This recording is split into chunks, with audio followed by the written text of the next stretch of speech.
de Marmotte, de Daniel Robinson et tout ce qu'il a apporté.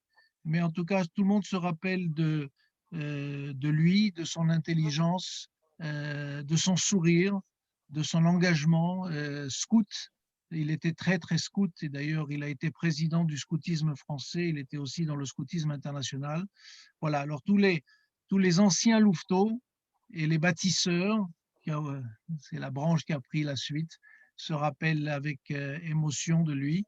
Et il travaillait chez Casterman, il s'occupait de bande dessinée. Et je me rappelle avoir organisé avec lui un séminaire. Il y avait chez Casterman une bande dessinée avec un petit Indien et on avait fait tout un séminaire sur comment utiliser cette thématique de l'Indien dans sa forêt, et nous sommes dans la thématique de ce soir, vivant dans la nature de son camp, et voilà, avec plein d'activités autour de cela. En tout cas, merci beaucoup Daniel, merci Marmotte pour tout ce que tu as fait, et encore une fois, nous reviendrons sur ton engagement au ZEI et au sein du scoutisme. Alors ce soir, cette soirée Kaléidoscope, vous avez l'habitude, eh bien nous sommes avec des partenaires et je vois qu'il y a parmi nous les deux coprésidents du groupe local Israël Ronara, puisque nous avons David Jean et David Sultan. Le groupe local est évidemment le partenaire naturel, c'est la branche jeune de l'association des anciens. Les anciens sont un peu plus âgés que le groupe local, ça me paraît évident. Voilà, il y a aussi l'association des EI de France qui est partenaire. Voilà, alors nous avons demandé à Anne Baer de parler ce soir et je lui laisse de suite la parole. Merci. Je vais commencer par remercier toi, Jean-Charles, pour tout ce que tu fais à tes heures et sans les compter. Tu parlais d'engagement et le tien est indéfectible. Et je te remercie de m'avoir donné l'occasion de réfléchir à ce que j'allais vous partager avec vous ce soir. C'est assez inhabituel pour moi de commencer par parler de mes parents, mais évidemment, on est en famille et c'est bien de ça qu'il s'agit, de ce qu'on peut transmettre d'une génération à l'autre. Donc, pour tous ceux qui ont connu, et je pense que vous êtes nombreux ce soir, mon père et ma mère, je vous ai fait une petite présentation. Alors, je vais la partager. Voilà. Est-ce que vous voyez mon écran? Jean-Charles, tu vois mon Super, écran? C'est super. bon. Et donc, il y a quelque temps de ça, j'ai fait un post sur Facebook parce qu'en faisant de l'ordre dans la maison, on est tous avec le Covid un petit peu repliés sur nous-mêmes, j'ai retrouvé à la fois des notes de mon père, des photos et puis également des insignes d'anciens NEI. Et donc, j'ai partagé ça sur Facebook, j'ai eu énormément de réactions. J'en ai fait une petite synthèse ici. Donc, on y voit mon père, juif né en Allemagne en 31, Arnold Baer, que vous connaissez sous le totem de marabout, marabout ingénieux. Il allait devenir ingénieur d'ailleurs. Et donc, né en Allemagne, ayant fui dans un premier temps vers l'Alsace, et puis quand l'Alsace s'est retrouvée annexée à l'Allemagne, a fui, comme beaucoup de juifs alsaciens, vers la zone libre et en particulier vers Périgueux. Donc, les trois photos que vous voyez ici, c'est les photos prises pendant la guerre, donc 41-42 à Périgueux. Si quelqu'un s'intéresse au texte, on ne l'a pas encore vraiment mis en forme, mais mon père écrivait de manière impeccable, donc il est quasiment propre et on peut le partager. En tout cas, il y a tout un passage sur sa vie pendant la guerre et son expérience CI que j'ai mis en ligne sur ma page Facebook. Mon père a eu la chance, parce que c'était un garçon, parce que j'ai découvert que les filles n'étaient pas conviées à ce 6e jamboree. Le 6e jamboree mondial a réuni les scouts du monde entier, essentiellement les 4 mouvements scouts, donc la tendance catholique, la tendance protestante, la tendance laïque et la tendance juive, les a réunis dans les Yvelines, à Moisson, en 1947. La guerre avait finalement changé le programme et repoussé ce fameux jamboree. Ça a été une grande célébration. Il y a un film qui a été fait, donc on peut voir l'histoire de ce jamboree dans les archives, mais surtout, on voit dans cette photo des gens qui se sont reconnus sur Facebook. Si vous en voyez qui n'ont pas encore de nom sur ma page Facebook, on est à la recherche avec Alain Michel, qui garde les archives sur son site du judaïsme alsacien. Il s'agit des deux troupes alsaciennes, celle de Colmar et celle de Strasbourg, j'imagine. Donc, je ne sais pas si vous voyez les insignes sur la droite. Certains d'entre eux sont, paraît-il, rarissimes. Donc, dès que je les ai mis en ligne, j'ai eu des collectionneurs qui m'ont contacté en me disant « Fais attention, garde-les bien ». Et donc, notamment l'insigne qui est en bas à gauche, vous voyez qu'il y a écrit Alsace. Donc, ceux qui ont participé au Jamboree ont reçu cet insigne.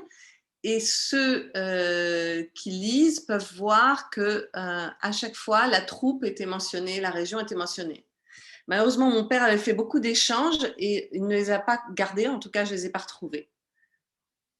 Pendant exactement la même période, donc on est juste après la Deuxième Guerre mondiale, ma mère, elle, qui a une toute autre histoire familiale, Colette, née Veil-Baer, et qui a été totémisée, mais pas par les EI, par les guides de France, donc par les scouts de France côté fille. Elle a été totémisée caribou utopique. Pour ceux qui ont bien connu ma mère, je pense que l'adjectif aurait presque pu être mystique. Et donc, on la voit ici dans ces photos que j'ai retrouvées dans son album personnel. Très, très heureux. Ce sont les moments les plus heureux de sa jeunesse. Et ça l'a préparée déjà à rejoindre toute l'équipe après-guerre qui ont reconstruit la communauté dans le cadre d'Orsay.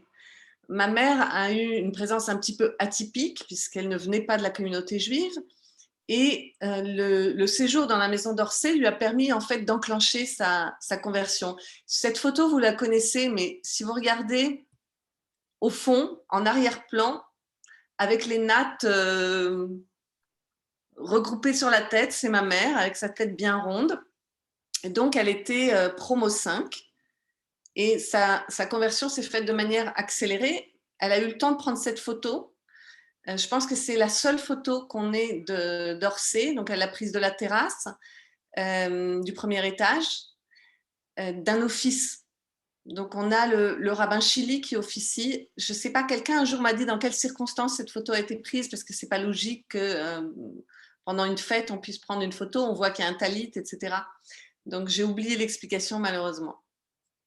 Et cette photo-là, je pense qu'elle est moins connue, mais ça montre, comme vous le savez, à Orsay, parmi toutes les valeurs qui étaient défendues à Orsay, il y avait celle de l'exercice physique, du sport, dans un corps sain. Et donc, je pense que c'est la seule photo et le seul souvenir que ma mère ait d'un ballon. Pour ceux qui l'ont connue, ce n'était pas vraiment une adepte du sport. Finalement, mon père et ma mère se sont connus autour d'Orsay, autour de ces étudiants qui fréquentaient le café de Médicis, le resto cachère pour étudiants rue de Médicis, et se sont mariés à Orsay sous les auspices du grand rabbin Chili et de sa femme. Voilà pour ce qui est des origines familiales. En ce qui me concerne, je suis rentrée aux EI assez tôt, puisque mon premier camp est clé, j'avais 10 ans, je n'avais pas l'âge. J'ai David Shapira qui était mon animateur et qui me dit qu'il n'a rien reçu comme link. Est-ce que vous me donnez une seconde pour que je lui dise que c'est sur la page Facebook?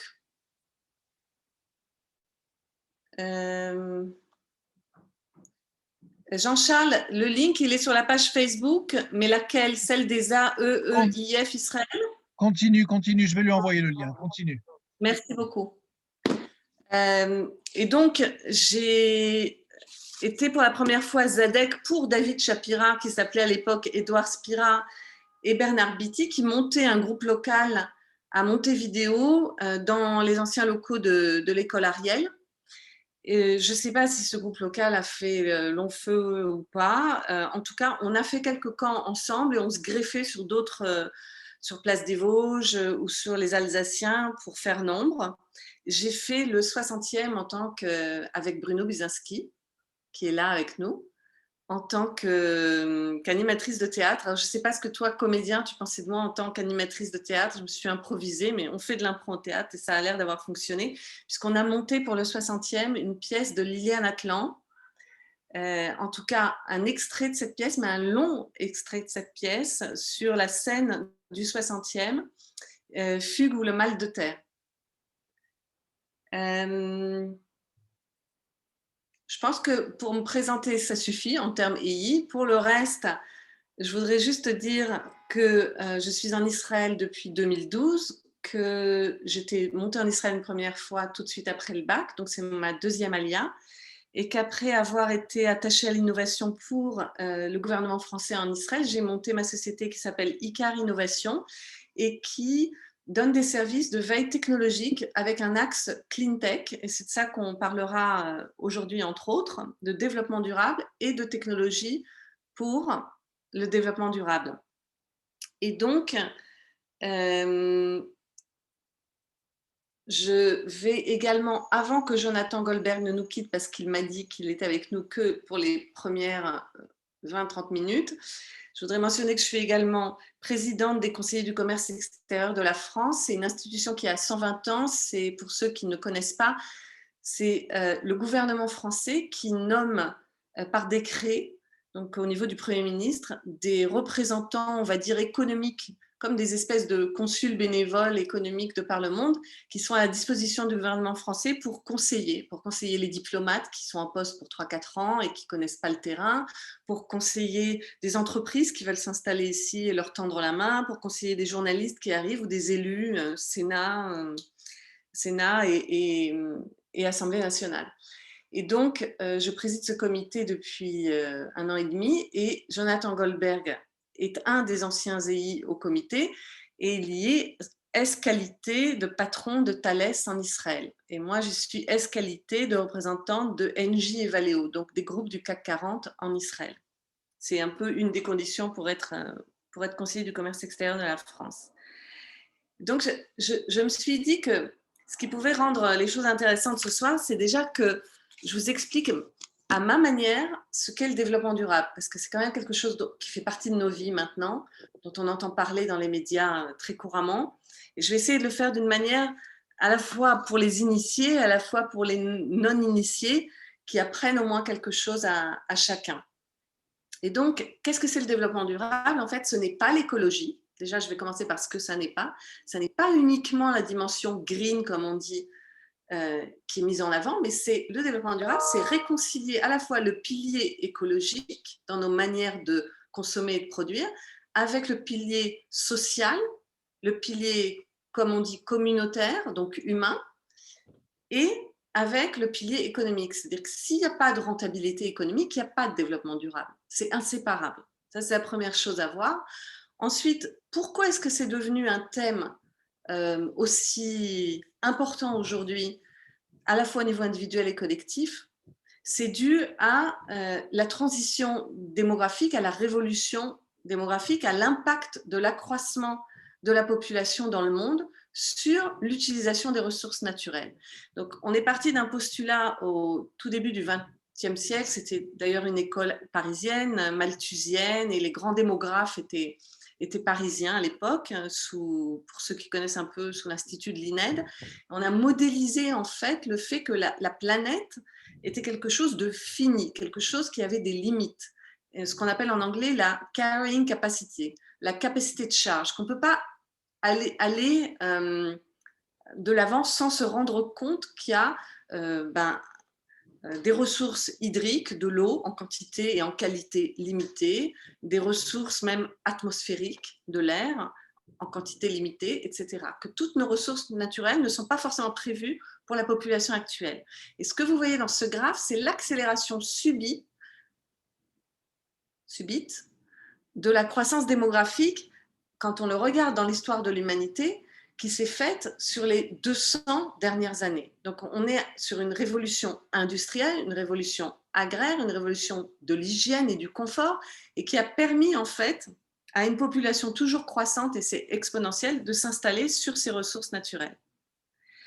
À côté de cette capacité de charge limitée de la planète, on a la carrying capacity, la capacité de prendre soin, entre guillemets, qui est aussi un concept dont on parle moins. C'est-à-dire, OK, on peut avoir tous ces gens-là, mais on va avoir d'un côté les pays du Nord qui consomment et qui s'assurent un certain niveau de confort, puis de l'autre, des écarts avec les pays du Sud. Donc, il y a cette notion de partage et d'assurer un minimum vital, ce qu'on appelle les besoins de base, mais mieux encore, la qualité de vie à tous. Donc, il y a une notion qualitative et pas que quantitative dans ces fondamentaux du développement durable.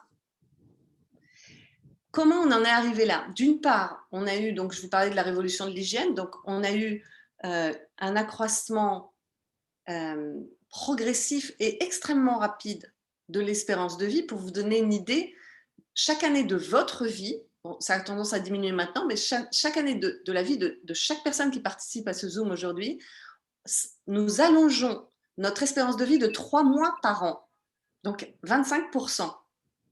Ça veut dire que si vous regardez dans le détail, vous êtes né en 1950, si vous étiez né en Afrique, votre espérance de vie en 1950 était inférieure à 40 ans.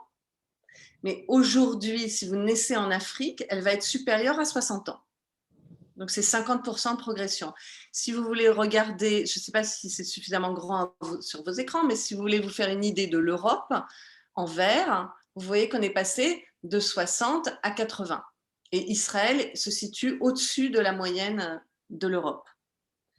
Et donc, on a d'un côté un allongement de l'espérance de vie, de l'autre côté, on a, et c'est ça qui a créé en fait le besoin d'une transition démographique, on a une baisse de la mortalité et surtout de la mortalité infantile. Quand on accède à plus d'hygiène, tous les enfants qui mouraient de 1 à 5 ans, tout d'un coup, sont maintenus en vie et vont accroître les cohortes de la population.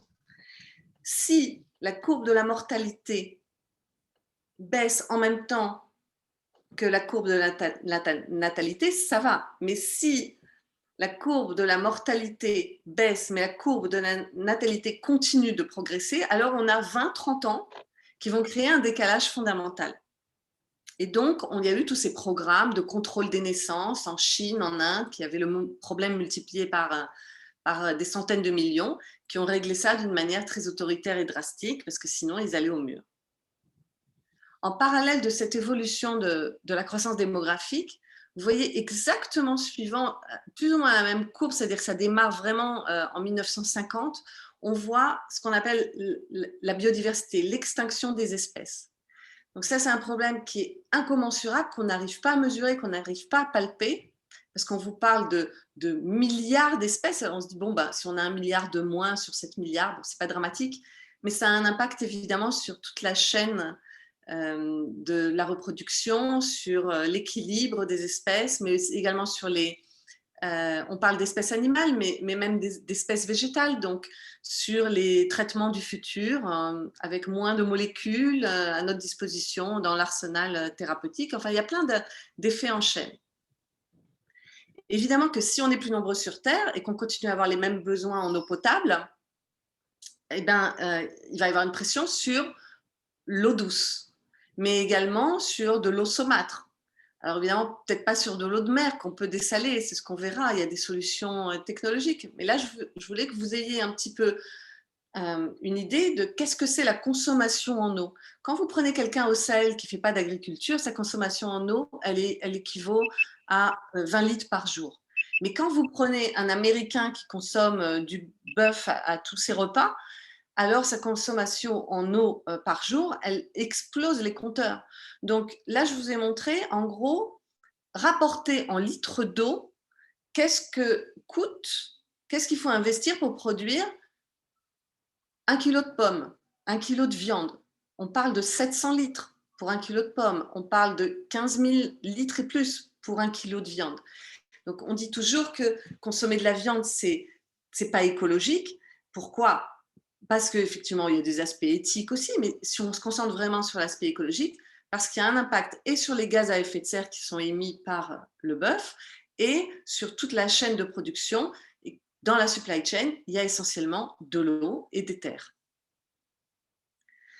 Quand on vous entendez parler de carbone et d'impact carbone, je ne sais pas si vous en entendez parler beaucoup, mais moi j'en entends parler énormément. Alors on se dit, mais pourquoi on parle de carbone ? D'un côté, on parle de gaz à effet de serre, puis de l'autre, on me parle de carbone. Alors, il faut voir que le carbone, c'est comme une monnaie, c'est comme un étalon, et qu'en fait, on a voulu, pour pouvoir comparer les pays entre eux, ou pouvoir, comme on dit, se benchmarker et mesurer les effets des politiques environnementales qu'on met en place, il faut qu'on ait un baromètre, il faut qu'on ait une unité de valeur. Et donc, on a pris le carbone comme une unité de valeur. Vous voyez sur ce tableau à droite que le carbone vaut 1 en potentiel de gaz à effet de serre de réchauffement climatique, entre guillemets. Mais si vous prenez le méthane, lui, vaut 21 fois plus, etc., etc. Donc, en fait, tous les gaz à effet de serre, et ils sont nombreux, peuvent être rapportés à leur impact en équivalent carbone. Et cet impact, il peut être par un multiple de plusieurs milliers. Donc, une fois que vous avez compris ça, vous comprenez pourquoi on fait des bilans carbone. Quand on fait le bilan carbone d'une entreprise, d'une organisation, quand on fait son propre bilan carbone, on ne compte pas le carbone qu'on émet en respirant, mais on compte l'équivalent carbone de toutes nos actions, de tous nos impacts. Et en fait, au travers de tous les gaz à effet de serre. Donc là, je vous ai mis pour que vous ayez une comparaison d'un pays à l'autre, l'évolution depuis 1960 de l'impact carbone par pays. Et donc, vous voyez sur ce slide, Israël est en gris, donc vous le voyez au milieu. La Chine est en bas. La Chine, c'est un phénomène très préoccupant. Ils travaillent beaucoup sur l'impact carbone, mais en réalité, leur impact carbone est exponentiel. L'Amérique a stabilisé, voire réduit ses émissions de gaz à effet de serre par habitant. Là, on parle de par habitant, on n'est pas en volume global. Donc l'Amérique, c'est la société la plus polluante et consommatrice au monde. Mais la Chine progresse dangereusement. Et si vous regardez Israël, vous voyez qu'Israël a à peine amorcé sa descente et ne le fait que depuis 2010-2012. Et en réalité, cette baisse, vous allez voir que ce n'est pas par un effort particulier sur nos comportements responsables à l'échelle individuelle ou à l'échelle de l'État ou de l'entreprise, mais c'est plutôt le recours au gaz naturel dans le mix énergétique. Quand vous regardez en revanche la France et l'Angleterre, ils sont exemplaires. C'est pour ça que beaucoup de conférences ont lieu dans ces pays-là. Ce sont des pays qui ont mis en place une vraie politique de réduction des gaz à effet de serre.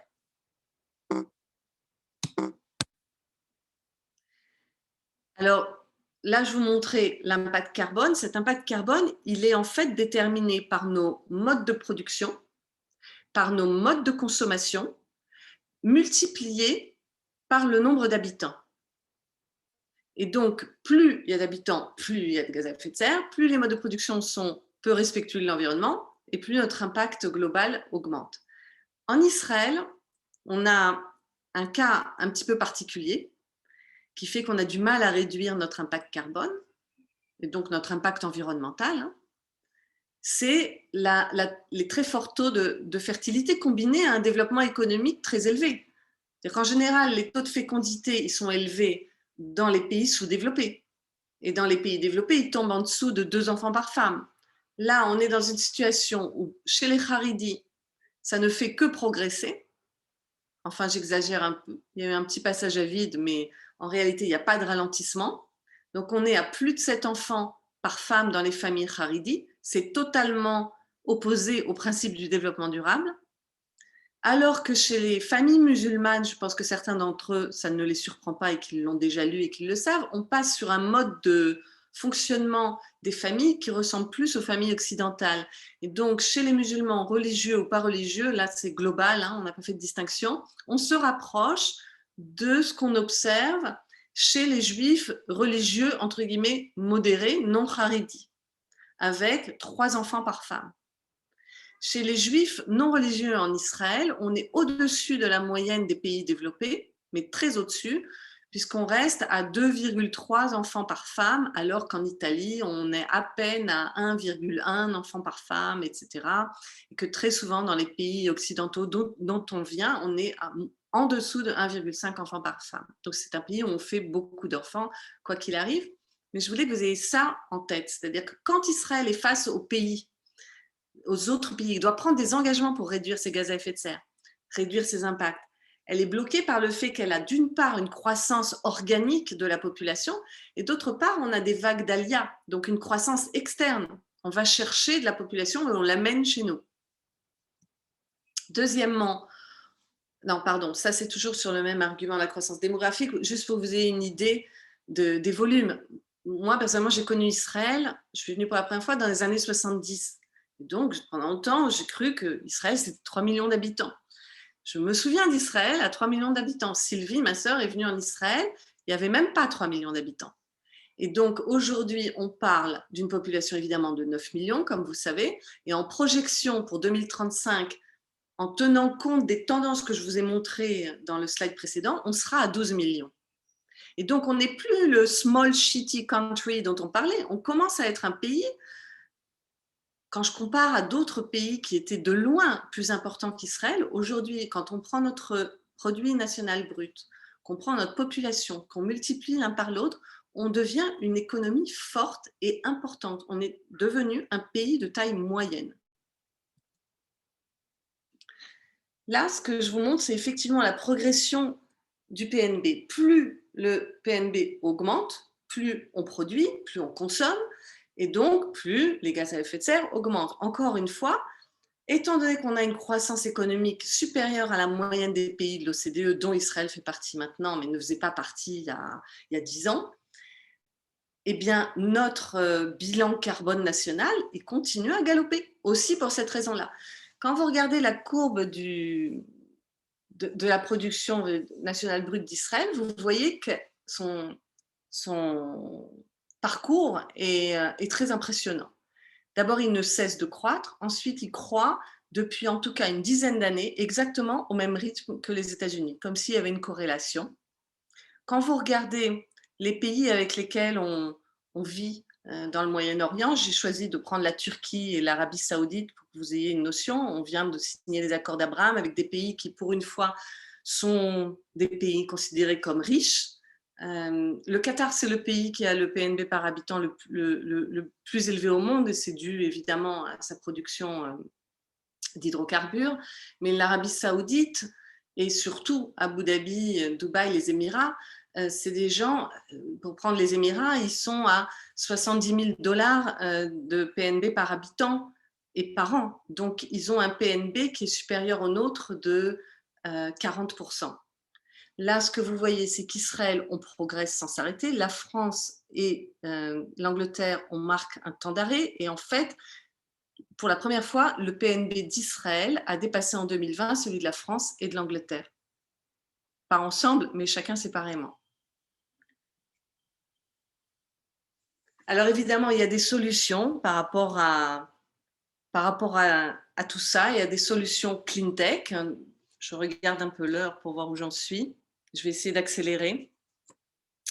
Par rapport à la pression hydrique qu'on a vue et le contrôle et la maîtrise de notre énergie et du mix énergétique, Israël a des choses à proposer. Là, vous voyez le prix par mètre cube d'eau dessalée. Vous vous souvenez certainement des usines de dessalement de Veolia en Israël, 70 millions de mètres cubes par an, qui ont été doublés à 140 millions de mètres cubes par an.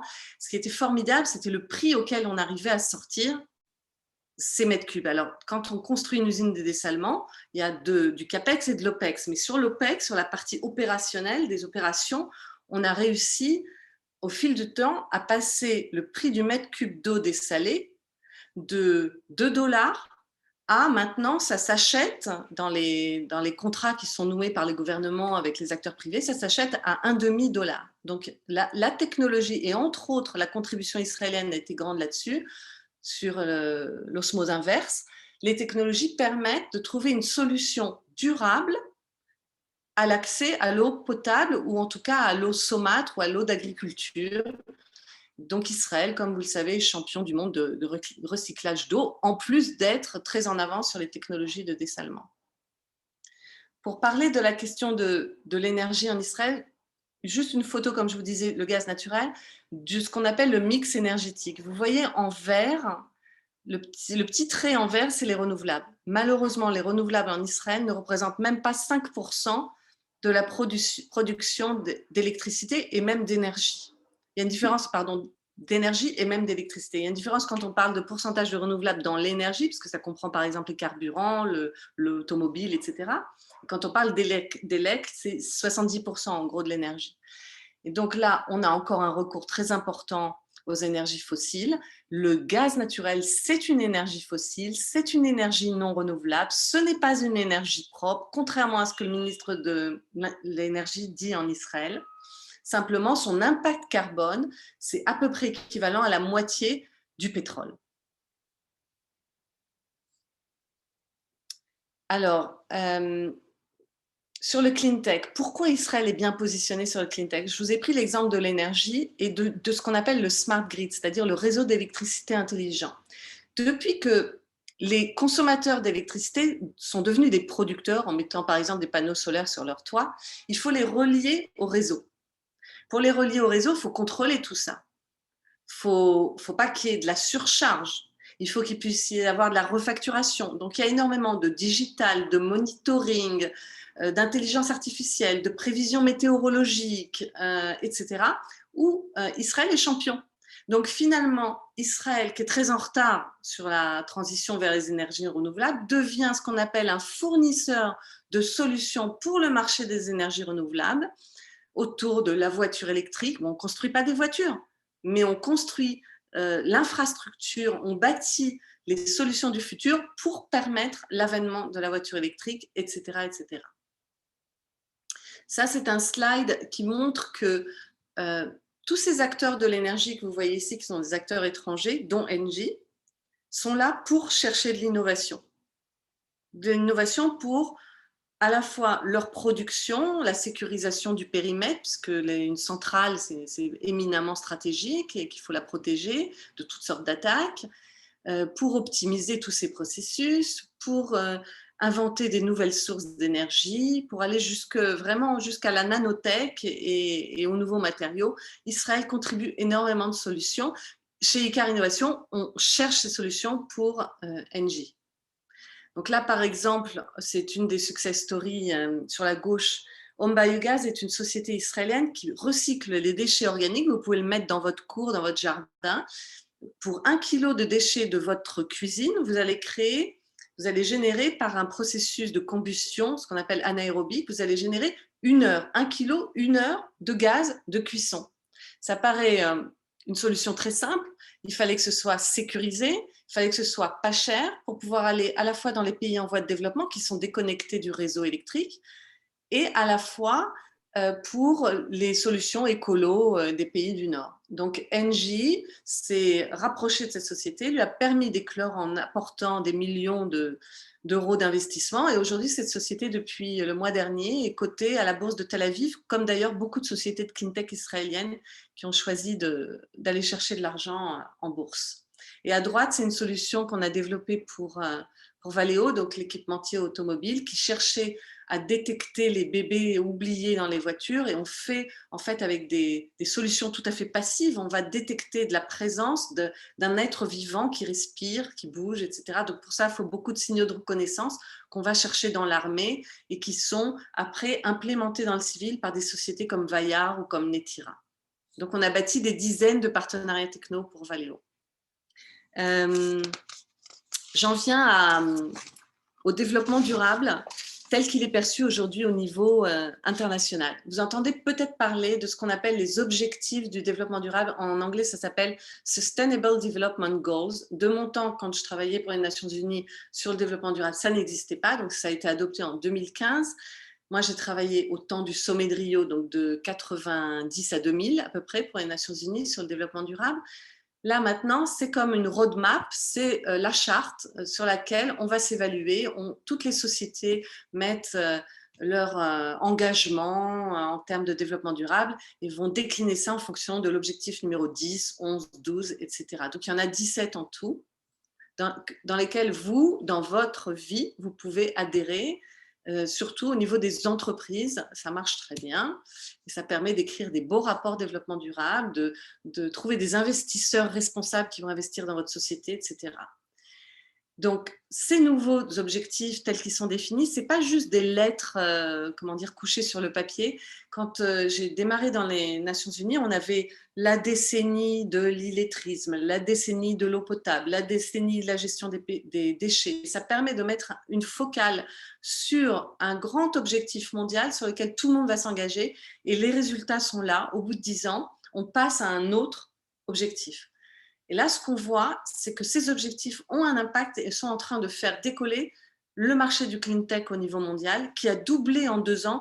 Et ça, c'était avant les effets du Covid. C'est-à-dire qu'avec le Covid et la relance économique et les grands projets qui sont maintenant comme un, comment dire, comme un espèce de New Deal lancé au niveau de l'Europe, comme après la destruction de la Deuxième Guerre mondiale, on a mobilisé de l'argent pour relancer toute l'Europe, et ben on est en train de le faire autour d'un Green Deal, et on met à disposition des sommes monumentales d'argent pour financer des infrastructures qui devront être green. Donc en fait, ce que vous voyez ici, c'était le marché tel qu'il était prévu avant le Covid, il est encore plus important maintenant. Donc il y a des opportunités pour la tech. Il est 43. Avant de passer aux questions, je voudrais discuter avec Dan Bizinski, un peu plus jeune génération, même s'il est aussi ancien EI, et qu'on se demande entre nous, bon, par rapport à tout ça, nous, qu'est-ce qu'on fait? Moi, ancienne EI, j'ai grandi dans les valeurs des EI, le développement durable est une évidence pour moi et il est en totale cohérence avec l'esprit EI. Et quand j'ai parlé avec Dan, j'ai réalisé que les années avaient passé et qu'il y a quelque chose de la cohérence qui s'est perdu. Dan, est-ce que tu as envie de raconter un petit peu ton expérience? C'est Jean-Charles qui va te donner la parole. Bien sûr, bien sûr. On m'entend? C'est bon? C'est bon. Ok, bah, bien sûr, avec très grand plaisir. Merci de m'avoir invité pour cette vidéoconférence. Donc moi, je suis porteur d'un projet aux EI sur le développement durable depuis maintenant, on rentre dans la 4e année là du coup. Tout a commencé pour moi sur un camp en 2017, donc je suis 3e année animateur et on a un problème avec le robinet. Donc le premier jour, on laisse couler, c'est pas grave. Le deuxième jour, on règle le problème version AI, donc on met des palettes un peu autour. Et au bout du 3e jour, bah, on avait créé la mer Méditerranée, quoi, donc il fallait vraiment qu'on fasse quelque chose. Et avec ces 3 jours de débit, donc comme disait Anne, l'eau, c'est quelque chose de très important et qui est très relié à la population. Donc maintenant, il faut savoir que les camps, on est 120 par camp. Donc 3 jours de débit d'eau pour 120 personnes. On arrive tout de suite à des quantités énormes. Et donc ça m'a fait prendre conscience que voilà, il fallait vraiment faire quelque chose aux EI et qu'on avait beaucoup trop tendance à regarder le problème sans vraiment le corriger. Juste après, il y a eu le stage de formation et pendant ce stage, j'ai monté une formation, une intervention de sensibilisation en fait, où du coup, je suis passé dans toutes les formations. Donc maintenant, un stage de forme, il y a 300, 400 personnes. Et les doigts aussi? Et donc du coup, voilà, j'ai tourné, j'ai fait à peu près 20, 25 classes en faisant mon intervention dans le but de réveiller les consciences et de sensibiliser. Et puis, malgré beaucoup d'efforts et une tentative d'unir toutes les choses qui avaient été faites, je me suis rendu compte que c'était plus simple de faire tout seul et de montrer à tout le monde que c'était possible. Donc, l'année d'après, donc là, on est en 2018, j'ai été chef de camp et j'ai fait le premier camp éco-responsable des EI. Et suite à ça, il y avait le CN la même année. Et pendant le CN, du coup, j'ai été remercié par le président du scoutisme français pour ça. Et pendant ce CN, j'ai été aussi intervenant dans une commission donc, qui portait évidemment sur le développement durable. Et cette commission avait pour but, a fait voter en fait une charte, exactement comme montrait Anne juste avant pour les objectifs développement durable. Et voilà, du coup, cette charte, elle portait sur à peu près les mêmes choses, l'eau, la consommation de bois, etc. Et qu'il fallait faire attention et que voilà, on votait pour adopter cette charte. Après après le CN, j'ai voulu voir comment les gens allaient prendre ce projet et voir s'il y avait d'autres gens qui étaient intéressés. Et moi aussi, je n'avais pas trouvé les bonnes manières de l'implanter. Et mon objectif vraiment avec ce projet, c'est la pérennité. Donc, j'ai attendu en fait, peut-être trop longtemps, mais en tout cas, j'ai attendu avant de refaire quelque chose pour ne pas refaire des actions en vain et que ce projet reste juste dans le passé. Mais vraiment, je cherchais à faire les bonnes actions pour que ce projet puisse rester jusqu'au bout.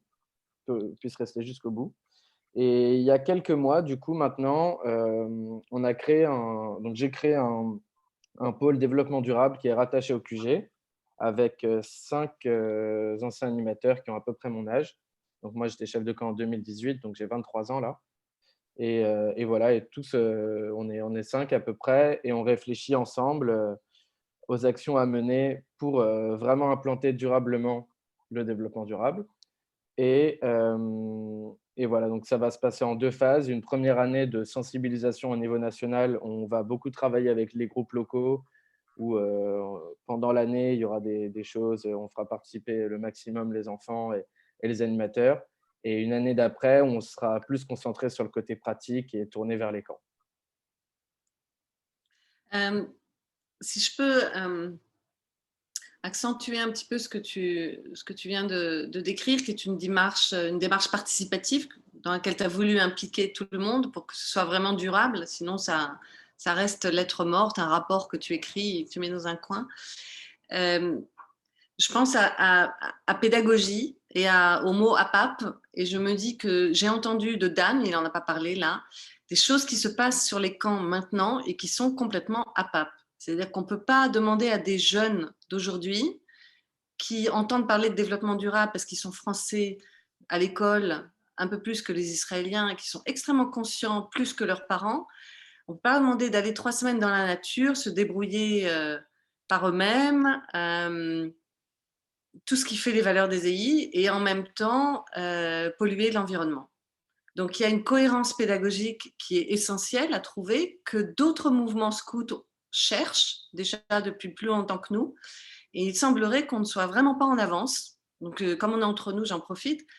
Et si jamais il y a, je ne sais pas Dan, si tu veux faire un appel à des bonnes volontés, mais s'il y a des gens en vue du 100e qui ont envie de se mobiliser parmi les gens qui sont là ce soir, et d'aider Dan, parce que ça demande quand même un certain travail, par exemple d'aller chercher les bonnes pratiques pour ne pas tout réinventer.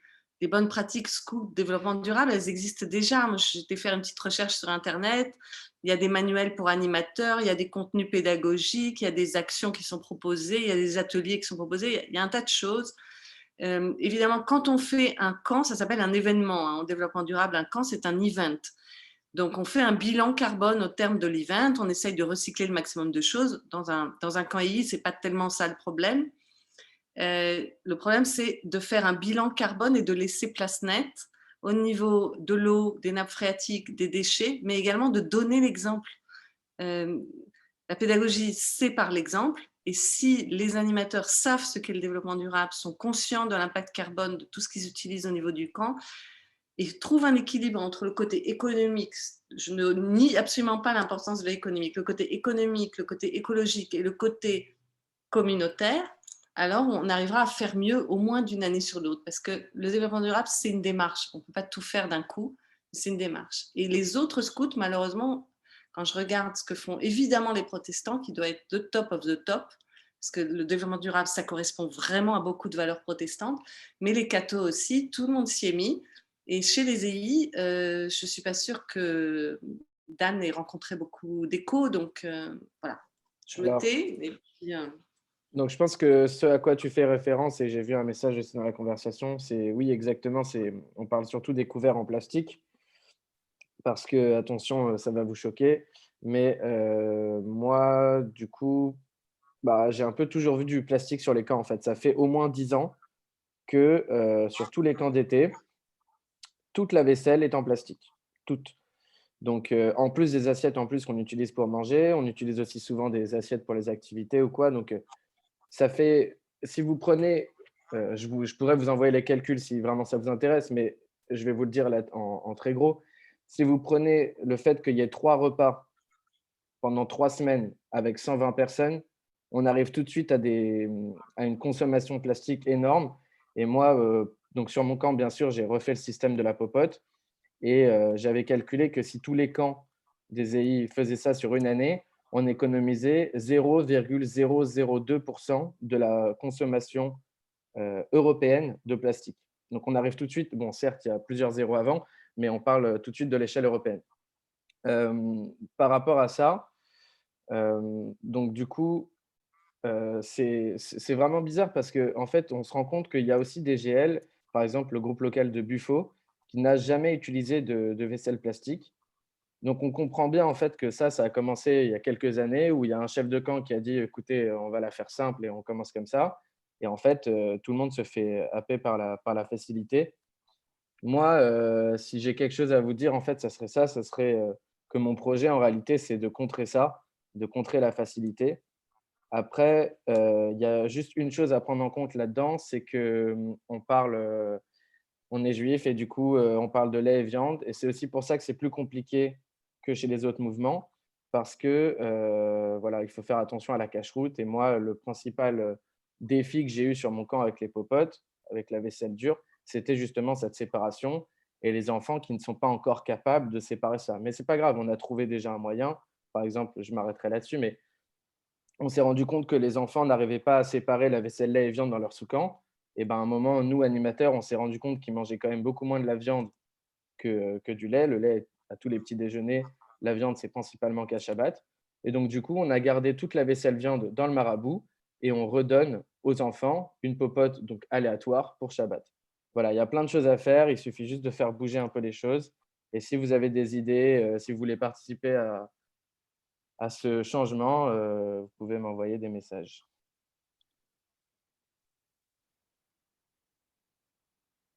Jean-Charles, je te redonne la main pour les Oui, questions et messages.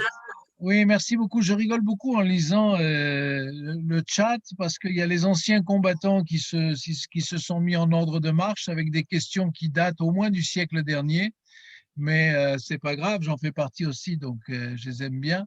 Alors, il y avait une question d'abord sur ton intervention, Anne, qui était liée par rapport à ce que tu as dit, mais et la question est de Jonathan, mais rapporté par habitant, ça évolue comment? Ça veut dire la description de ce que tu as dit, rapporté à l'habitant, ça évolue comment? Je pense qu'il pose aussi la question spécifiquement peut-être en Israël. Est-ce que tu as des éléments là-dessus? Ben, la plupart des éléments que j'ai donnés, c'est par habitant, c'est per capita. Parce que c'est ça la donnée pertinente. Oui, d'accord. C'est-à-dire que je comprends que sa question vient du fait que j'ai parlé de la croissance démographique d'Israël en disant que c'était un handicap pour nous. Parce que Israël prend, comme tous les pays, des engagements lors de ce qu'on appelle Conference of Parties, les COP. Vous vous souvenez peut-être de la COP 21, la conférence de Paris, en 2015, en décembre 2015. Donc, tous les X années, il y a une COP supplémentaire dans laquelle les pays viennent prendre des engagements. Et les engagements d'Israël étaient toujours extrêmement modestes et décevants, voire honteux. Et la raison pour laquelle il faisait ça, c'est qu'un, il savait que en volume, ils étaient handicapés entre guillemets par la croissance démographique, mais également qu'en termes de mix énergétique, ils avaient absolument besoin de ce gaz qu'ils venaient de découvrir, qu'il n'était pas question d'y renoncer et qu'ils ne pouvaient pas passer, je vais peut-être choquer certains, mais à l'énergie nucléaire.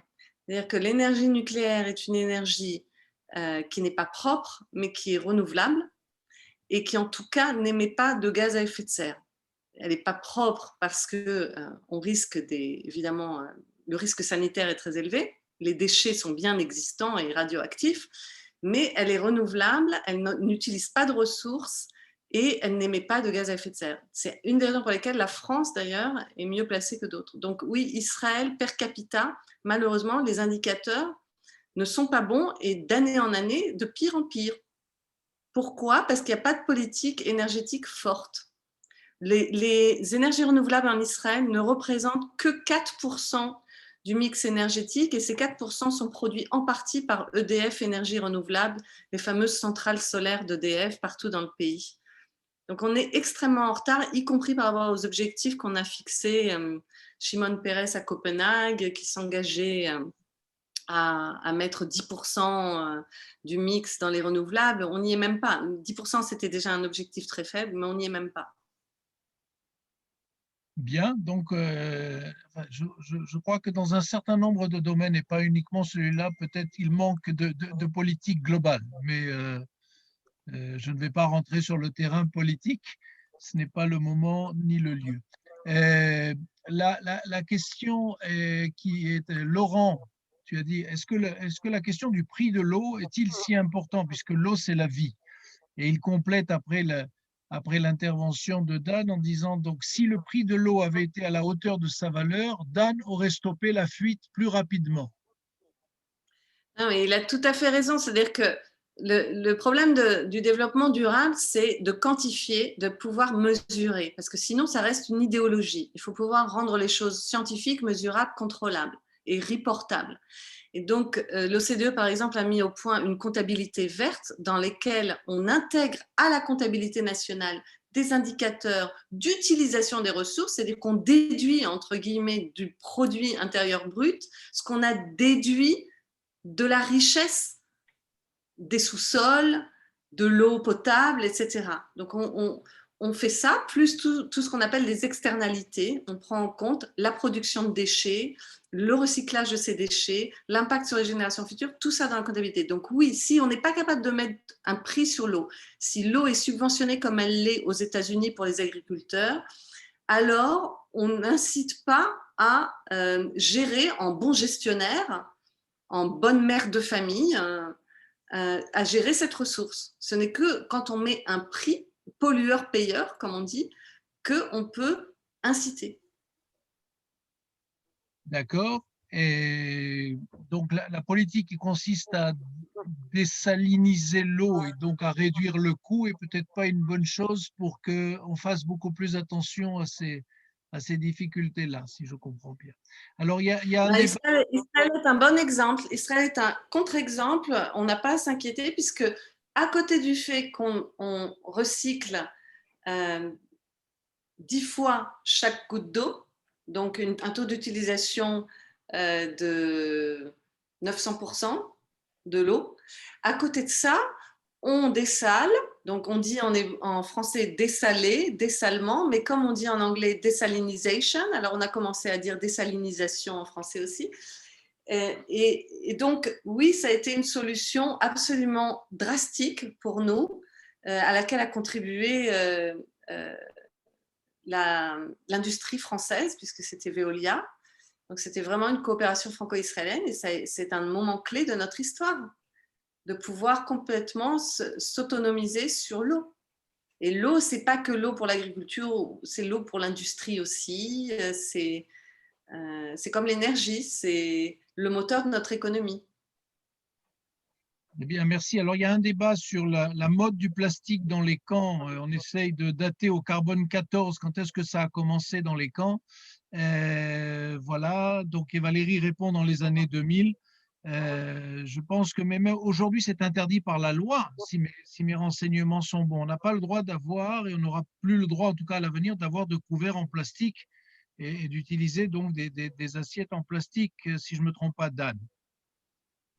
Oui, alors déjà, il faut voir si la règle. Alors, la règle a été votée, mais l'année dernière, elle a été rallongée. Ça veut dire que normalement, ça devait rentrer, pardon, j'ai plus les mots, en vigueur. Voilà, ça devait rentrer en vigueur cette année en 2021. Ça a été repoussé à l'année d'après. Et il faut surtout pas se dire de toute façon, l'État va faire ça.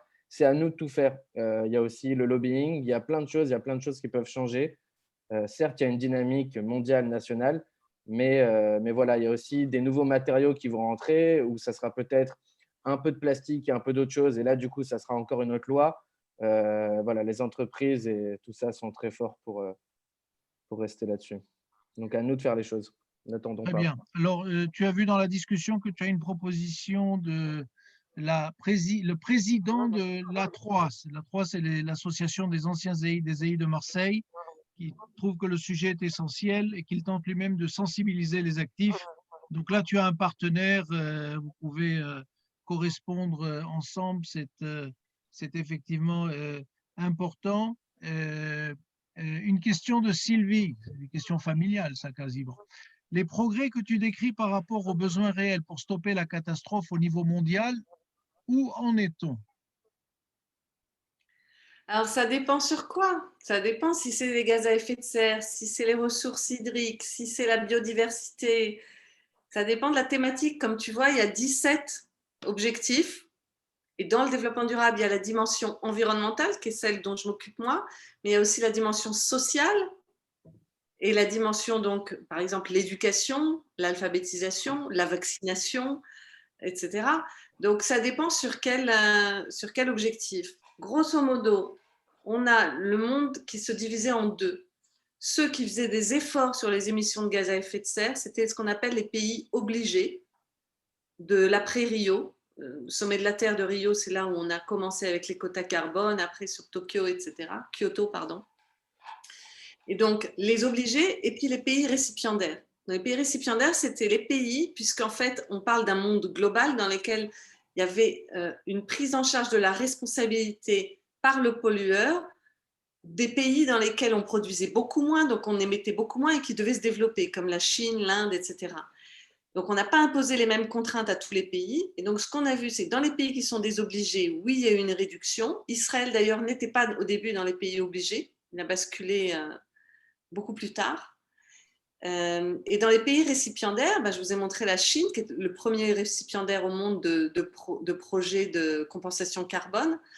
Eh bien, en Chine, il y a une pollution dans les villes, une densité de population insoutenable, des problèmes de trafic, des problèmes de déplacement de population liés à des barrages hydrologiques, etc. Donc, il y a des problèmes à n'en plus finir et comme vous le voyez, c'est quasiment exponentiel. Donc, où en est le monde globalement? On va vers un scénario qu'on appelle médian.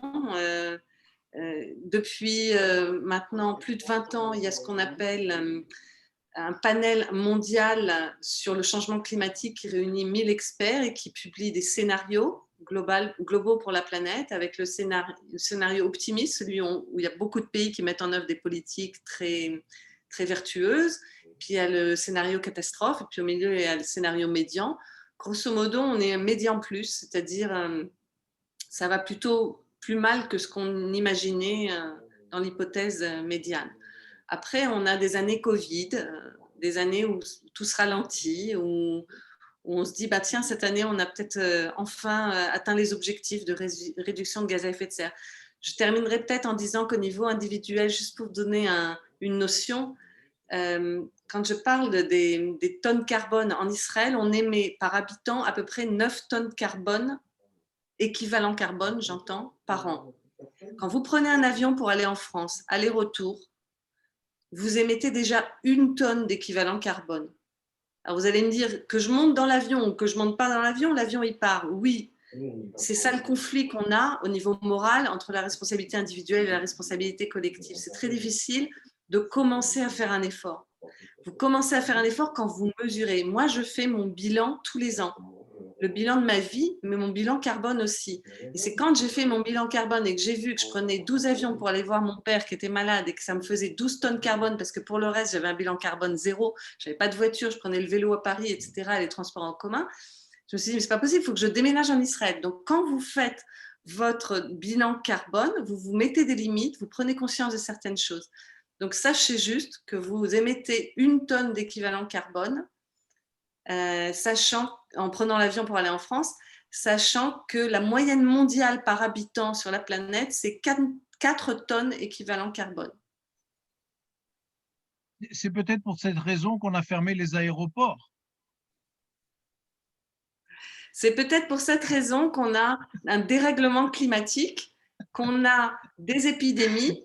Et là, ça me dépasse, mais apparemment, on est sur des systèmes complexes où tout est lié et où si nous ne nous régulons pas, si l'espèce humaine envahit, entre guillemets, et épuise la planète a le droit de réagir.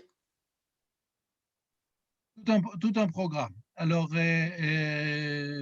pour ceux qui ont suivi la discussion, le chat, certains que je connais bien, des anciens de Montpellier, prétendent que je faisais des feux explosifs et donc j'étais nuisible à la nature. Je confirme, mais c'était il y a très longtemps, j'étais jeune et donc on faisait des bêtises. Entre-temps, je fais un peu plus attention. Voilà. Alors, je ne sais pas, je ne vois pas d'autres questions. Il y a des remarques dont certaines profiteront à Dan. Je sais qu'il y a aussi dans ce chat Laurent. Laurent qui, je le vois encore courir au 90e avec des grands sacs poubelles de partout pour que les gens puissent faire ce qu'ils ont à faire. Donc, peut-être qu'il y a là un allié pour toi, Dan, au sein de ton équipe. Alors, Élie Ruben, si je lis bien, je pense qu'il y a un problème de considération du développement durable. En changeant cette conception, nous pouvons être plus écologiques. Oui, oui, c'est un problème de conception déjà pour commencer. Je voulais juste en profiter quand même. Il y a des retardataires. Parmi les retardataires, j'ai 2 de mes animateurs. Il y a David qui en plus s'est permis de m'envoyer un message pour me demander les codes d'accès. Et il y a Patrick du Mexique. Patrick le Mexicano. Je suis à Paris là. Ah bon, d'accord. Ok. Donc, je voulais juste répondre à la personne qui demandait si on a un endroit pour faire son bilan carbone. Oui. Est-ce qu'il y a un endroit pour faire son bilan carbone? Oui, il faut. Je pense que si on va sur le site de l'ADEME, l'Agence française pour l'environnement, qui publie un bilan carbone, c'est-à-dire qu'un bilan carbone, c'est un référentiel. Donc, c'est eux qui font le référentiel. Je pense qu'ils ont un calculateur en ligne ou au moins qu'ils ont une méthodologie. C'est simplificateur, mais ça vous permet quand même d'avoir une notion. Très bien. Je suis très, très content de voir Patrick à l'écran. D'abord, ça veut dire qu'il va mieux parce que je sais qu'on a normalement une notion qui s'appelle le secret médical, mais lui a attrapé ce fichu virus. Donc, je suis très, très content de le voir. Ça veut dire qu'il est en meilleure forme. Je suis très content. Et Patrick, qui nous fait... merci. Et Patrick, qui nous fait très, très bientôt une intervention. On en reparlera aussi. Alors, je pense avoir cité toutes les questions. Je voudrais remercier, on va commencer par le lointain, Dan Bizinski. J'ai vu que ton papa était là pour écouter que tu parlais comme il faut, etc. Donc, plus sérieusement, je suis très content qu'il y ait cette prise de conscience et qu'il y ait des gens qui se préoccupent de cela dans le mouvement.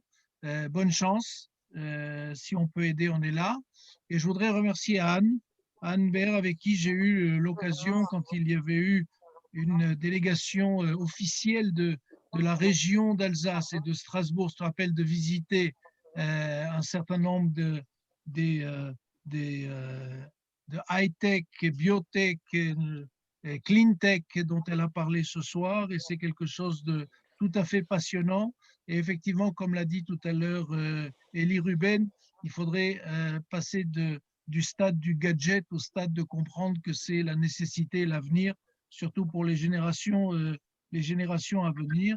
En tout cas, et merci à vous. Je voudrais, avant de conclure, je vous le mets aussi sur le chat. Vous savez que nous sommes aujourd'hui dans une grande opération qui s'appelle Israël Tzedaka by Kalita, que les EI soutiennent en Israël ce programme.